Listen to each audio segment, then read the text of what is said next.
Gabi ay hinipo, nagdakilang kamay, nasa krus ay napako, at sa kanya rin naman, dinakdang para ko.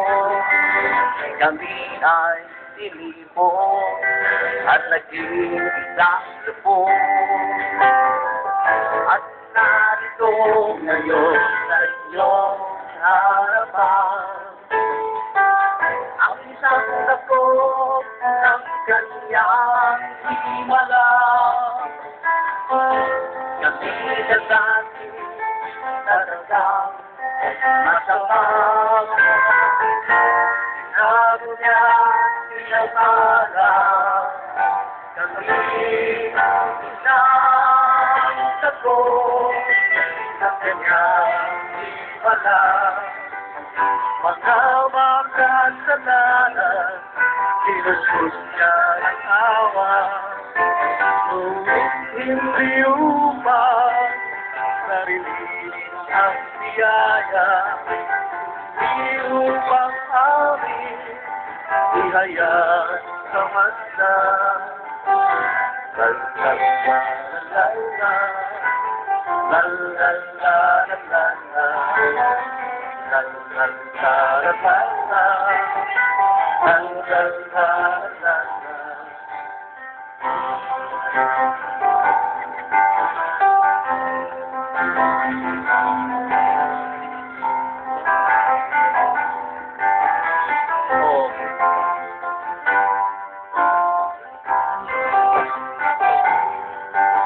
Babaeng pinatay, maging ng simbahan, o ang iyang luha, nabigong kami isipin ang totohanan.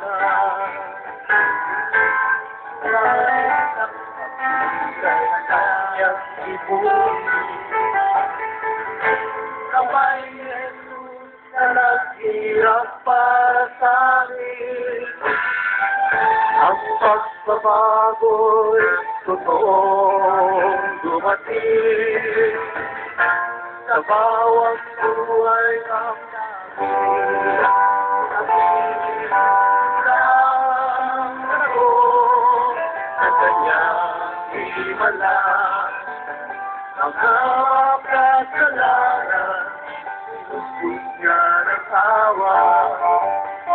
Hindi upang amin sarilihin ang biyaya, kundi upang amin ihayag sa kanya.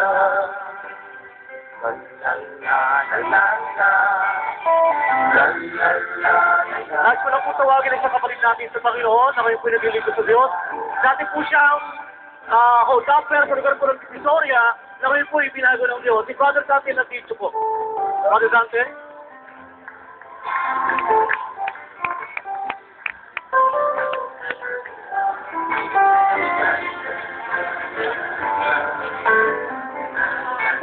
Purihin po natin ang Diyos. Alam ko, may ilalakas pa yan.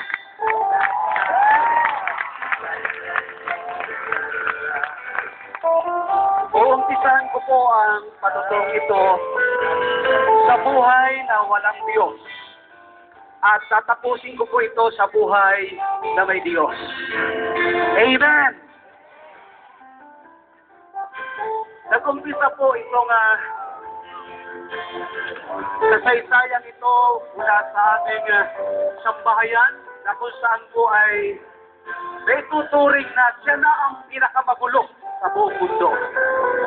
Sapagkat kami ay siyam na magkakapatid, 7 lalaki, 2 babae.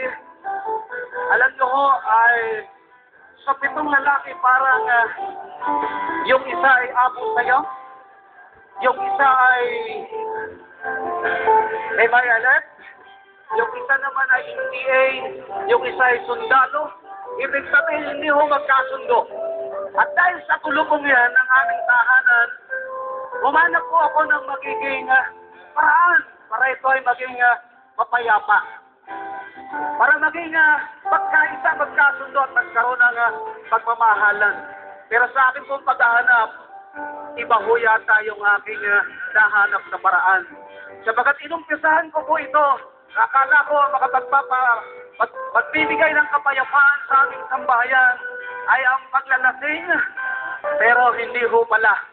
Hinanap ko rin po ito sa pamamagitan ng paggamit na pinagpapawal na gamot hanggang sa ako ho ay naging talamak. Tawag na ho nila sa akin ay praning.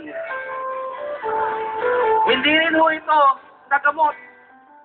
At dahil po dito, sa kaiinom ko ng alak, sa kaka-drugs ko po, isang araw ako ho ay napaaway, yung aking barkada napaaway, at yun hong kaaway ng barkada ko, hindi alam sa aming tahanan, dahil po ay ako ho ang sumaksak doon sa kaaway ng barkada ko.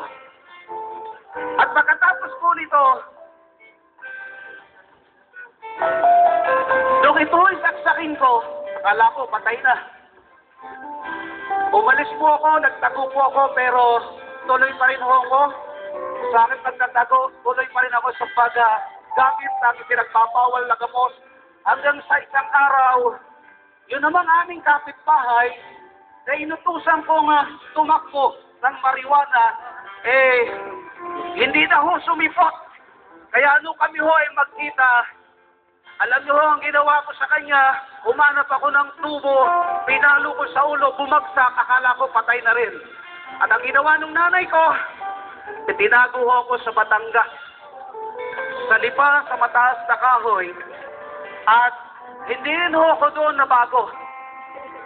Hanggang sa isang araw, sa patuloy kong paglalasing, sa patuloy ko sa pinagbabawal na gamot, alam niyo ho, doon ho ako nagkaroon ng karamdaman. At alam niyo ho, bago dumating ang karamdaman ito, siyempre pag ikay nagkagamot at wala kang pera, siguradong hahanap at hahanap ka. Kaya una ko hong ginawa, sumama ako doon sa isang grupo na nanunot